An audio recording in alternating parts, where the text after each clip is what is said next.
So this is Subodh sir. Now Jharkhand judicial PT exam में कुछ शेष दिन बच गए हैं।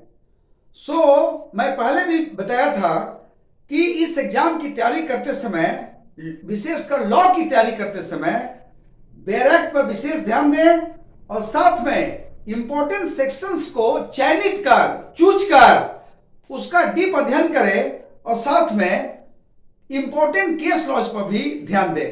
नाउ बैरक को पढ़ते समय सिर्फ उसको पढ़े नहीं, जब कोई सेक्शन पढ़ रहे हैं तो उस पर देखें कि क्या ट्रेंड रहा है, किस टाइप के प्रश्न पास्ट में आए हैं, और उस सेक्शन को पढ़ते समय उस प्रश्न को ध्यान में रखते हुए विशेष रूप से उस सेक्शन या उसमें कुछ सब सेक्शन है जो कि इंपॉर्टेंट है तो उस पर विशेष ध्यान दे। Now in today's lecture I will discuss few questions जो आपको ट्रेंड बताएगा कि कॉन्ट्रैक्ट से, आईपीसी से, सीपीसी से, सीआरपीसी से, एविडेंस से किस टाइप के क्वेश्चंस आते हैं। Please try to understand the trend of question papers and then you study from the bare act, then only you will be successful. For example, I'll just take few questions from few sections and please try to understand, please try to analyze the question paper, and based on that you give your last minute efforts so that you become successful. Now take this one question. Now you have this, what is known as the legal principle which was laid down in the case of Harvey versus Fessy was firstly followed by Supreme Court of India in which case in India. Now you have this case of Harvey versus Fessy. Now if you see the case of Harvey versus Fessy that happened in a foreign country, लेकिन कभी कभी question आता है कि India में Harvey versus facie case जो है, India में कौन से केस में ये प्रिंसिपल पहली बार अप्लाई किया गया था, इस कंसेप्ट को किस केस में इंडिया में पहली बार अप्लाई किया गया था। So answer is DI McPherson versus MN अपना। सब लोग जानते हैं कि हार्वे वर्सेस फेसे केस क्या है।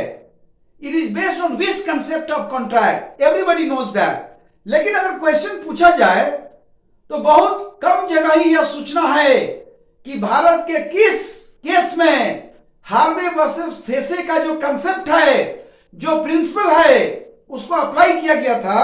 वेरी फ्यू पीपल नो कि ये किस केस में अप्लाई किया गया था। Now take next question. कभी कभी ये प्रश्न आता है कि आप स्टैंडर्ड फॉर्म कॉन्ट्रैक्ट से क्या समझते हैं। क्या स्टैंडर्ड फॉर्म कॉन्ट्रैक्ट में कोई इंडिविजुअल को वहां जाने के बाद कुछ टर्म्स एंड कंडीशंस नया उसमें ऐड करने की कोई स्कोप होती है? तो sometimes it is you get this question कि what do you understand by standard form contract. इसका करेक्ट आंसर है the individual has no choice but to accept. Standard form contract में जो पहले से टर्म्स एंड कंडीशन फिक्स है वही आपको स्वीकार करना पड़ेगा, वहां और कोई विकल्प नहीं है। Now again you get some questions from continuing guarantee.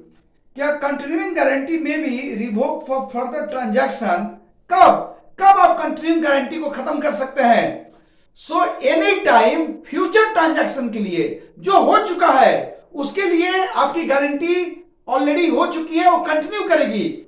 लेकिन फ्यूचर ट्रांजैक्शन के लिए आप continuing guarantee any time, the answer is any time, revoke कर सकते हैं, उसको खत्म कर सकते हैं। And once you revoke that for future, you won't be liable for future transaction, but whatever has happened in the past, 100% you will be liable for that. Then again, you must have studied the concept of indemnity. Section 124 of Indian Contract Act speaks of indemnity. जो indemnity holder है उसको क्या क्या rights है? Now indemnity holder acting within the scope of his authority is entitled to recover from the promisor. Indemnity holder promisor से क्या क्या चीज रिकवर कर सकता है? That's a big question. Everybody knows what is indemnity holder. Everybody knows who is a indemnifier. Everybody knows who is a indemnity holder. लेकिन वो क्या क्या रिकवर कर सकता है, listen very carefully, which is so much technical in nature. And वो पढ़ते समय इस क्वेश्चन को प्रैक्टिस करके इस कंसेप्ट को समझने का प्रयास करे, then only you will retain that in your brain and you will be able to tick the answer.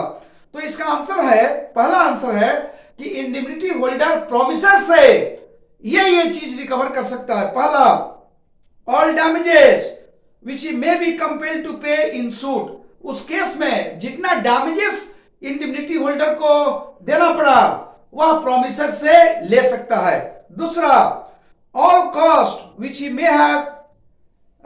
He may be compelled to pay in the suit, case में जितना भी खर्च उठाया होगा वह प्रोमिसर से पैसा ले सकता है।